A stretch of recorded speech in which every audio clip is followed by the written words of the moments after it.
ہمیں یہ بھی کہا جاتا ہے جی اچھا امیر المومنین نے جب معاف کر دیا تو تم کون ہوتے ہو؟ وہ خاموش ہو گئے تھے، امیر المومنین خاموش ہو گئے، انہوں نے کچھ نہیں کہا، انہوں نے ان کا ساتھ دیا، اور تم جو ہے ابھی 14 سال ہو گئے اس بات کو اٹھائے پھر رہے ہو۔ یہ وہ بھی کہتے ہیں، اور آپ کو اپنے اندر سے بھی کچھ لوگ ملتے ہیں اس قسم کی باتیں کرنے والے، یا تو جاہل ہیں، جاہل کا تو کوئی مسئلہ نہیں ہے، وہ تو جاہل، جب مجھے بھی بہت سی چیزیں نہیں پتہ ہوتی تو میں اپنے جہل کے مطابق گفتگو کرتا ہوں، اس کا تو مسئلہ نہیں ہے۔ سننے والے کو پتہ ہونا چاہیے کہ یہ ایک جاہل آدمی بول رہا ہے تو اس سے الجھنے کی بھی ضرورت نہیں ہے۔ اذا خاطبهم الجاہل قالوا سلاما، ٹھیک ہے نا، اس کو سلام کر کے گزر جاؤ، کہ اس سے تو الجھنے کو فائدہ ہی نہیں ہے، ٹھیک۔ یا تو پھر وہ ان کے ساتھ ہے، ادھر انہیں پتہ ہے، ٹھیک ہے نا، سب کچھ پتہ ہونے کے باوجود وہ اپنی ہی ضد پر اڑے ہوئے ہیں۔ ان میں بہت سے لوگ ہیں، ان کے عوام کی بات نہیں کر رہا ہوں، ہمیں مسئلہ کن سے ہے؟ جو سب کچھ جانتے ہوئے بھی انکار کرتے ہیں، ان سے ہمیں مسئلہ ہے، علمی مسئلہ ہے، علمی طور پہ ہم ان سے گفتگو کریں گے، ٹھیک۔ رہ گیا کہتے ہیں کہ امیر المومنین نے کچھ نہیں کیا، ٹھیک، یہ بات غلط ہے، ایسا نہیں ہے کہ امیر المومنین خاموش رہے۔ اگر انہوں نے حملہ کر دیا تھا، ٹھیک، حملہ کرنے والوں نے حملہ کیا، امیر المومنین کی شجاعت تو سب کو معلوم ہے، یہ آج کل اس پہ آپ کو سوشل میڈیا پہ یہ باتیں جوانوں کو زیادہ کہی جا رہی ہیں کہ وہ اتنے شجاع تھے اور ایسے تھے، کیا تھا، اگر کوئی حملہ کرتا تو وہ چھوڑتے، ٹھیک ہے نا، ان کی غیرت کو کیا ہو گیا تھا اگر ان کی، میرے لیے زبان پہ لانا بھی سخت ہے، ہم کہتے صبر کیا امیر المومنین نے۔ کیوں صبر کیا؟ اس لیے کہ رسول خدا نے وصیت کی تھی، وصیت رسول خدا پہ عمل کرنے کے لیے امیر المومنین نے صبر کیا اور تلوار نہیں اٹھائی۔ تلوار کیوں نہیں اٹھائی؟ اس لیے کہ الامام مثلہ کمثل الکعبہ، امام کی مثال کعبے کی طرح ہے، تو تا ولا یاتی، اس کی طرف لوگ آتے ہیں، وہ چل کر لوگوں کے پاس نہیں جاتا ہے۔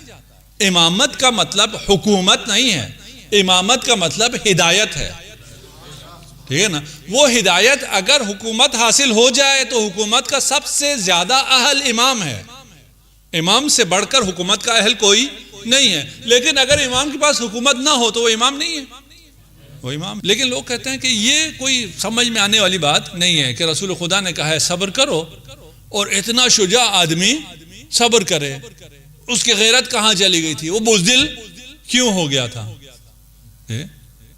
یہ ہو ہی نہیں سکتا، یہ توہین ہے امیر المومنین کی، یہ کہتے ہیں۔ انہی سے کہیں کہ حضرت عثمان پر بھی حملہ ہوا تھا، کب ہوا تھا؟ جب وہ خلیفہ تھے اور ان کے انڈر ہزاروں کی فوج تھی، ہزاروں کی تعداد میں فوج مدینہ میں جو تھی، باقی تو لاکھوں کی تعداد میں فوج تھی، اور اگر آپ کو پرانے قبائل کا پتہ ہو تو پھر پورا کا پورا شہر سب کے سب فوجی ہوا کرتے تھے، وہاں فوج الگ سے تو نہیں ہوا کرتی تھی، لیکن وہ سب فوجی ہوا کرتے تھے، اور وہ سارے فوجی اس کمانڈر کے انڈر ہوتے تھے، ٹھیک۔ تو حضرت عثمان خلیفہ وقت تھے، ان کے انڈر ہزاروں فوجی تھے، ٹھیک۔ اور اس وقت تک آتے آتے ان کو شہریہ بھی ملتا تھا، تنخواہیں بھی ملتی تھی، اموال بھی ملتا تھا، کافی زیادہ مال بہت ہو گیا تھا مدینہ۔ ان سب کے باوجود اگر آپ اردو کتابیں پڑھیں، میں نے ابھی آنے سے پہلے بچوں کی خاطر میں نے اردو میں تھوڑا سرچ کیا کہ ان کو کیا پڑھنے کو ملتا ہے۔ ہم تو عربی میں پڑھتے ہیں تو ہم کبھی کبھار یہ سوچتے ہیں کہ جیسے ہمیں پڑھنے کو مل رہا ہے ویسے ان کو بھی پڑھنے کو ملتا ہے، ٹھیک۔ تو میں نے یہ دیکھا کہ اگر یہ بیٹھیں گے سرچ کریں گے ان کو کیا پڑھنے کو ملتا ہے، تو وہ اکثر لوگوں نے مختصر سے لکھا ہے، ٹھیک، قتل عثمان یا شہادت عثمان، ذرا سرچ کر لیں، ٹھیک۔ تو وہ لکھا جی باغیوں نے قتل کر دیا، آگے دروازے پہ صحابہ کھڑے تھے، پیچھے سے کچھ باغی آگے، انہوں نے آ کے قتل کر دیا۔ بھئی ایک گھر میں جس کے ہزاروں کی تعداد میں فوج ہو، اس کے گھر کے پیچھے سے ایک آدمی نے ٹاپ کے قتل کر دیا، کیسے ہو سکتا ہے؟ 40 دن سے محاصرہ کیا ہوا ہے، وہی ساتھ میں لکھا ہے 40 دن سے محاصرہ کیا، کھانے پینے کو بھی کچھ نہیں تھا، وہ روزے کی حالت میں تھے، قرآن وہ پڑھ رہے تھے، ٹھیک، اور حملہ کرنے والا کون ہے؟ ابن ابو بکر، ٹھیک ہے نا؟ اچھا، ابن ابو بکر نے حملہ کیا، اس نے داڑھی سے پکڑا اور کھینچا، اور پھر اس نے باپ کا واسطہ دیا تو اس نے چھوڑ دیا. دوسرا آدمی آیا، اس نے حملہ کرنا چاہا تو زوجہ عثمان آگے آ گئی اور زوجہ عثمان کی انگلیاں کٹ گئی. اچھا، آپ کی بیوی پر حملہ ہو رہا ہے، انگلیاں کاٹی جا رہی ہیں، مارا جا رہا ہے، کیا ہو گیا تھا عثمان کی غیرت کو؟ آپ ہمیں کہتے ہیں نا، تو کیا ہو گیا تھا؟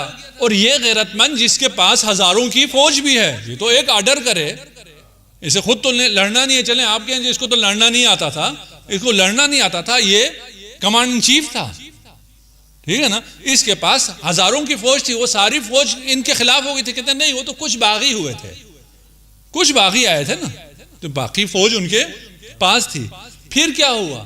کہتے ہیں رسول خدا نے وصیت کی تھی حضرت عثمان کو کہ صبر کرنا، اور یہ بہت بڑی فضیلت ہے کہ انہوں نے صبر کیا. ان کی زوجہ کو ان کے سامنے مارا گیا، انہوں نے رسول خدا کی وجہ سے صبر کیا.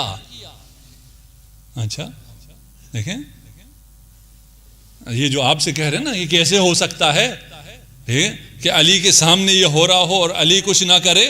ٹھیک، وہ بھائی آپ کے پاس، آپ کے اوپر آ گیا. اب آپ بتائیں آپ لوگوں کی غیرت کہاں گئی؟ وہ کیوں صبر کر رہا ہے؟ کوئی روایت نہیں ہے ان کی کتابوں میں بھی کہ رسالت مآب نے حضرت عثمان کو صبر کی کوئی تلقین کی ہو، کوئی روایت نہیں.